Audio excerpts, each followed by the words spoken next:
சாப்பிட அமர்ந்தவுடன் 10 நிமிடத்தில் சாப்பாட்டை முடிக்கிறீங்களா?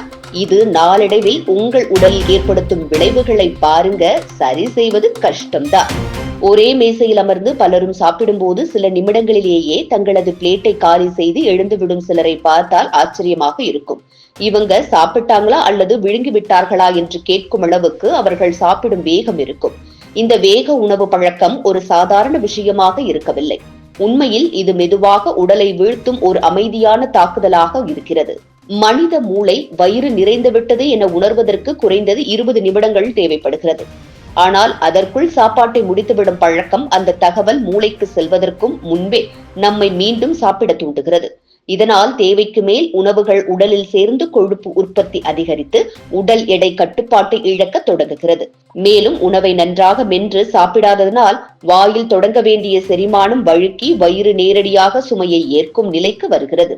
இதில் தொடங்கி வாயு, உப்பசம், குடல் சுழற்சி கோளாறு, மலச்சிக்கல், சோர்வு என பல பிரச்சனைகள் தொடர்ச்சியாக உருவாகின்றன. அதோடு நன்றாக உடையாத உணவுகள் இரைப்பைக்குள் சென்று அதிகளவு ஆசிட் சுரக்க செய்யும். இதனால் ஆசிட் ரிஃப்ளெக்ஸ் எனப்படும் பிரச்சனை உருவாகும். இதன் விளைவாக மார்பு சீமயம், வாய்வெறுப்பு, இரைப்பை புண் போன்ற பிரச்சனைகள் தொடர்ந்து மேலெழுங்கும். இது நீடித்தால் இரத்த கசிவும் உண்டாகும் அபாயம் இருக்கிறது. வேகமாக சாப்பிடும் பழக்கத்தில் மற்றொரு ஆபத்தான விளைவு என்னவென்றால் மூச்சு தடையும்.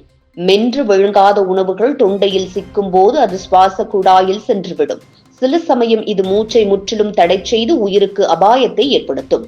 இந்த பழக்கம் வளர்சிதை மாற்றங்களுக்கும் காரணமாகிறது. இளம் வயதிலேயே இன்சுலின் எதிர்ப்பு, உயர் ரத்த அழுத்தம், கெட்ட கொழுப்பு அதிகரிப்பு போன்றவை தோன்றும். இதுவே தொடர்ந்து நீரிழிவு, கொழுப்பு கல்லீரல், இதய நோய் போன்ற தீவிர நிலைகளுக்கு வழிவகுக்கும். இந்த கேடு ஏதோ ஒரு நாளில் அல்லது ஒரே வாரத்தில் உருவாகும் என்று நினைக்க வேண்டாம். இது மெதுவாக வளர்ந்து நாளடைவில் ஒரு முழுமையான உடல்நல சிக்கலாக மாறுகிறது. அதனால் இந்த பழக்கத்தை விட்டுவிடுவது அவசியமானது.